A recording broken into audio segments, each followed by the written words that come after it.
Well, brother. Here's to 2024. Absolutely. I understand there are some questions that we have to answer. I think there are. Well, Bram, you've been here a lot longer than me. You want to kick this off? Oh my God, I mustn't bring the Civil War into it, but let's see. Started in '96 with John Barton, and by 2015, Lee needed a new artistic director, and she rear-ended one of my good friends in the parking lot of Staples in Manchester. It's funny how theater happens, isn't it? Karma, and it was car karma this time. So she got in touch with me. She said, "Would you come and do this?" And I said, "Sure." And then we had, lo and behold, 2020 rolls around. We all know what happened then. And we had the pandemic. We created the pandemic players. And in the very beginning of that, I had a very dear friend, Owen Thompson, referred me to the great Owen Thompson, and that's where we got started. Well, you're missing one link only, because Elizabeth Rogers, the fabulous Elizabeth S. Rogers, who's going to be appearing in Faith Hill for us this season, was referred to you by Ovi. That's right. And Elizabeth, this was when we were doing all the pandemic players. I was not involved at the time, but Elizabeth spoke to Bram about doing a George Bernard Shaw play called Great Catherine that I had actually directed her in New York City on Theater Row many moons ago. And remember, this is in the middle of the pandemic, so the first flush of the pandemic. So Elizabeth came to me and told me what she was doing, and she said, you directed me on this play once. Yeah. Would you like to put together a Zoom reading of it? And I said, yes, 1,000 times yes, anything. I was so bored, as we all were. I'm like, please, whatever I can sink my teeth into would be wonderful. So, and it was wonderful. We were doing, we did all those Zooms, but I thought, I was so bored. I thought, well, sure, we could sit around and just read it, but I was like, let's have some fun with it. So, actors, if you don't know, you'll know now.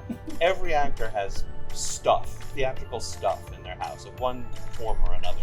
So I thought, why don't we put some costumes on this? So zhuzhed it up a little bit with some backgrounds and music and that kind of thing. And we had a lot of fun with it. And Bram and I started talking after that. We realized that it was ridiculous that we had never met before, because we had everything in common and a million connections just missing over the years. So here we are. And it was kismet. It was.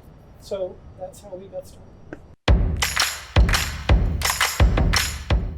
That's such a wonderful question. You want to go or should I? You start. When I got there, I fell in love with the space. Since being there, Jim Dale, Robert Klein, Richard Maltby Jr., John Barton, so many things. People have been there, and they asked me what I love about the schoolhouse. It is small. It is on team. There are only 7 rows. It has room for 100 people, and it embraces every actor. Jim Dale couldn't believe it. Go. He said, I can see into everyone's eyes, and it's the room. There's a chemistry, and it's complicated, but the ghosts in that building are wonderful. It's really true, and it sounds maybe a little braggy. That's probably not the word, but it just the other night we had a wonderful concert with Peter Kalo and Carpenter, and they were saying the same thing. They played there before, but they're like, there's something about this room. Robert Klein, who was at the Schoolhouse with we thank him so much. A sold-out concert for us just a month ago, and Robert was saying the same thing. The minute I walked in, my jaw kind of just hung open a little bit, because there is an indefined. Every theater is magic. Let's be honest, but there's something very special about this place. If you've been there, you'll know. The stage house is big enough so that you can really do stuff there, right? You could do bigger shows than we tend to do, but we will. But again, to Bram's point, because there's only 99 seats and they're so close to the stage, the intimacy it's unparalleled. And Croton Falls is a great place to come and see a show. It's not only is it a lovely ride up Metro North with lots of lovely views, but when you get there, it's a short walk to the theater, and there's lots of great places to sit and have a drink or have a bite to eat. Great restaurants, Primavera. Yeah. Stanley Tucci used to own it. It's just fantastic. All kinds of places, casual to fancy. So come on up and see a show, and frequent our local restaurants.